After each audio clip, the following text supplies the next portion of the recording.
Hello everyone, and welcome to my CBS Soaps official channel. I hope everyone is having a wonderful day. Before we begin, please hit the subscribe button and give this video a thumbs up. Thursday, October 23rd, 2025. Today on The Bold and the Beautiful, Taylor counseled Deacon on his marriage to a woman who killed an accomplice with bees and cut off her own toe to pretend she'd been eaten by a bear. And Electra came to a realization about Will and Luna that wasn't that their names should never be put next to each other in a sentence. As the episode began, Will was at the prison, continuing trying not to lose his lunch as Luna went on and on about his amazing show of caring for her and their little baby, reiterating that the girls in here have hated her from the start. Why, when she's such a delight? She pleaded with Will to help her, for their child's sake. Natch, to reinforce that Luna is pregnant, she rubbed her tummy. "I really pray that nothing else happen," the conniver told Will, and he said that he wouldn't be swayed even though his expression said, "Ah, crap. I'm being swayed." At Forrester, Deke spent the start of his first day doing what all employees there do, yakking about stuff other than work, in his case with Electra. Boy, can that Deke go on about jewelry. What really piqued his curiosity, though, were Electra's comments about Luna and his flashback to her walking into his and Remy's apartment. Off his visit with Luna, Will returned to work. Sorry, to Forrester. He wasn't going to do any work other than recapping the conversation he just had with his baby mama. "You're worried about her," Electra suspected. She didn't draw a line between him caring about Luna versus caring about the baby. At Taylor's office, she asked Deacon if he could ever trust Sheila again, just as the madwoman was worrying about having overheard the shrink urging her patient on to this next chapter. Though Deacon didn't answer, Taylor did for him. She suggested that the couple had a trauma bond that now leaned toward codependency. She then replayed a list of Sheila's most recent misdeeds. "You think I should leave her, don't you?" Deacon asked. "No, I think you should have never gotten mixed up with that crackpot in the first place." Taylor didn't reply, even though I wished she would. "Your heart hasn't failed you yet," she said. "Listen to it." Wow, what's it been? 1 session? 2? Already, Deacon felt that he couldn't cope without her. Off his therapy session, Deacon enthusiastically greeted the fruit of my loins, a groaning Deke. Sorry, but didn't Deacon actually have some swag back in the day? Now it's dad jokes? Having put in a whole 15 minutes at work, Deke was ready for a free pizza lunch courtesy of Dad and wanted to hear the latest on his ill-advised marriage. Just then, Sheila showed up at Taylor's office, wondering if the shrink had a minute, as if they were old pals. Though Taylor insisted she couldn't discuss Deacon's therapy, Sheila blah-blah-blahed that she was a changed woman. "I'm a good person," she said with a straight face. At least she wasn't wrong when she noted that she'd helped save Steffy from Luna. As the episode neared its conclusion, Deke admitted that he wanted his dad to leave Sheila. And yet, he was sad face emoji that Deacon was so bummed. Bummed about Sheila, that is. Taylor, on the other hand. "I'm very lucky to have her in my life," he said. At the same time, Sheila used her most sincere voice on Taylor, who dared to point out that, however changed she may be, she still lied about Luna. "Deacon's everything to me," Sheila said, adding that her granddaughter wasn't a threat anymore. Taylor and Steffy would never have to worry about her again. Oof. Did we really need flashbacks to Luna's rape of a drunk Will with Luna talking to her stomach about her victim? Finally, Will and Electra complained about how the Luna situation was unfair and killing them. Still, He was determined not to let it break them up. Not super sure what the realization we were told Elektra was going to make in this episode was. Maybe that Will now secondhand cared for Luna because of the baby? Thursday, October 23rd, 2025. Today on The Bold and the Beautiful, Taylor counseled Deacon about his marriage to the world's most dangerous beekeeper, and Elektra came to a painful realization about Will and Luna, one that would change everything. As the episode began, Will was still at the prison, the beige walls closing in, the fluorescent lights flickering just enough to make the scene feel even more miserable. He sat across from Luna, trying hard to appear unmoved, but the longer she spoke, the more his jaw twitched, his fists clenched, and his stomach churned. Luna leaned forward, her eyes wide, a faux halo of innocence circling her head. "Will," she began softly, drawing out the sound of his name like it was a song she was desperate to make him remember. "You don't understand. The women here, they hate me. They think I'm some kind of monster. I'm carrying your child, and they still want to hurt me. I can't do this alone. Please, for the baby's sake." Will stared down at her hands, pale, trembling, and conveniently resting over her stomach. He swallowed hard. "You keep saying that, Luna. For the baby's sake. But what about my sake? What about what you did to me?" Her expression flickered, the fake tears forming but never falling. "You make it sound like I wanted to hurt you," she whispered, her voice suddenly turning theatrical. "But you don't know what it's like.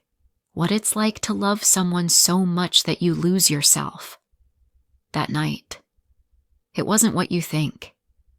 "Oh, I think it was exactly what it was," Will said coldly. He stood up, his chair scraping against the concrete floor. "You drugged me, Luna. You took my choices away. You want me to forget that because you're having a baby? Number. I can't." Luna stood too, desperate now, her eyes wild.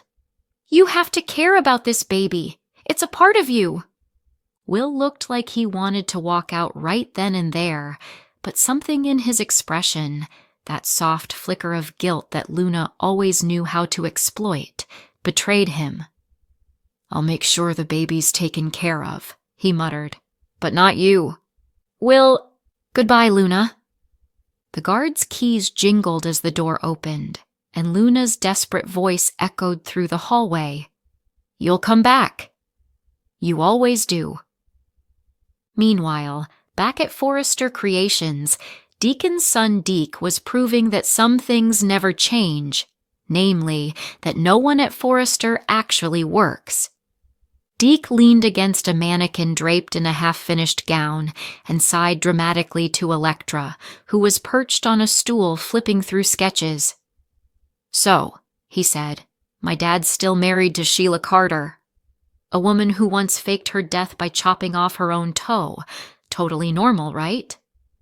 Elektra arched a brow. "Honestly? In this town? That's practically foreplay."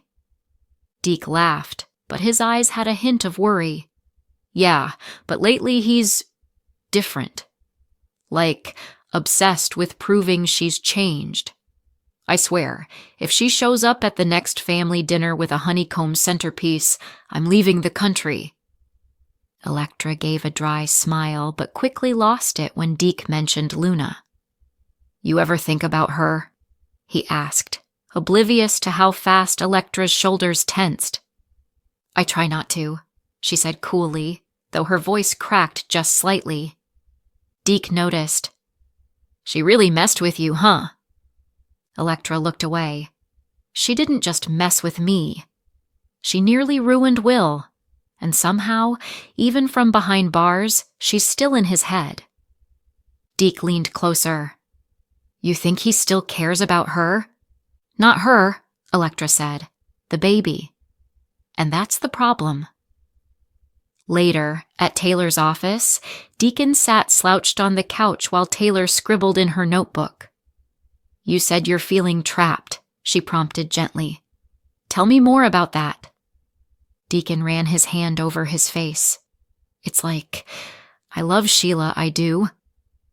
But lately I keep asking myself if what we have is love or just chaos with lipstick."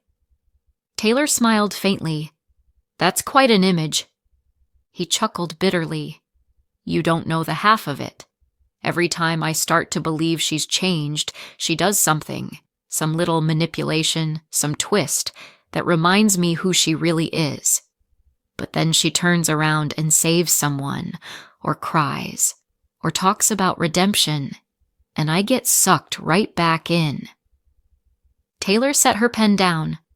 "That's called a trauma bond, Deacon. It's powerful and dangerous.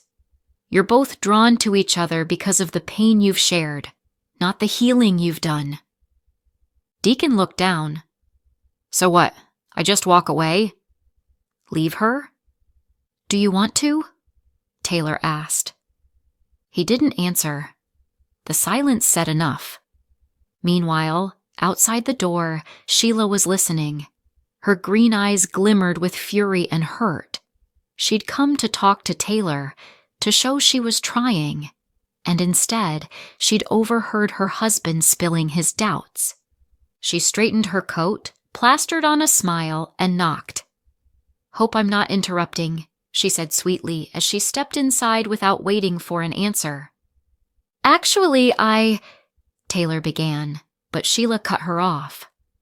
"I just wanted to say how grateful I am for all the good you've done for Deacon," Sheila said, every word dripping with charm. "He's been so much calmer lately. You've really helped him." Taylor forced a smile. "I'm glad to hear that. But Sheila, I can't discuss his sessions." "Oh, I know. Doctor-patient confidentiality, blah, blah," Sheila said, waving her hand. "I just wanted you to know I'm not the same woman I used to be. I've changed." "Have you?" Taylor asked quietly. Sheila froze for a second, then recovered. "I made mistakes, but I've atoned. I saved Steffi's life, didn't I? And I've let go of my grudges. Even Luna." "Even Luna," Taylor interrupted, leaning forward. "You mean the woman you lied about to your own family?" Sheila's lips twitched, the mask slipping for half a second. "I was protecting people. Sometimes the truth hurts more than lies." "Or sometimes," Taylor said evenly, "lies are just easier to live with." For a heartbeat, neither spoke. The tension was suffocating. Finally, Sheila's smile faded. "Deacon is everything to me," she said softly. "And if anyone tries to take him away, anyone, they'll regret it." Taylor didn't flinch. "You should go." And with that, Sheila left, her expression hardening as the door clicked shut behind her. At Il Giardino, Deacon met for lunch. "You look tired, Dad," Deke said as he took a bite of pizza. "Rough therapy session?" Deacon gave a dry laugh. "You could say that. Your stepmom's got a PhD in eavesdropping." Deke frowned. "Sheila showed up again?" "Right after my appointment." "Dad." I know," Deacon said quickly. "You think I should leave her?" "Everyone does. But it's not that simple.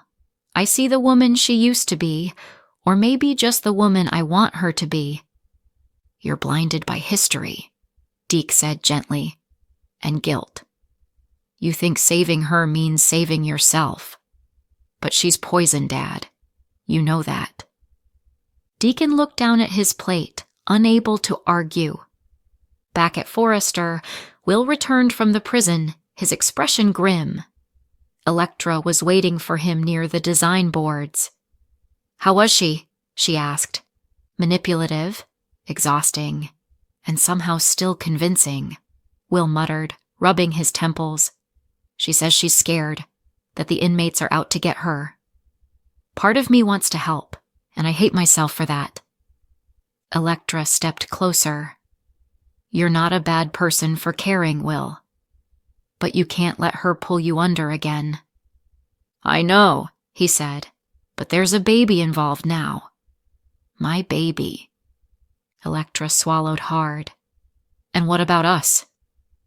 Will hesitated. I don't want this to ruin us. Then don't let it, she whispered. Their eyes locked, full of fear, frustration, love, and the impossible weight of Luna's shadow between them. Later that night, as Taylor sat in her office reviewing her notes, she paused at one line she'd written earlier.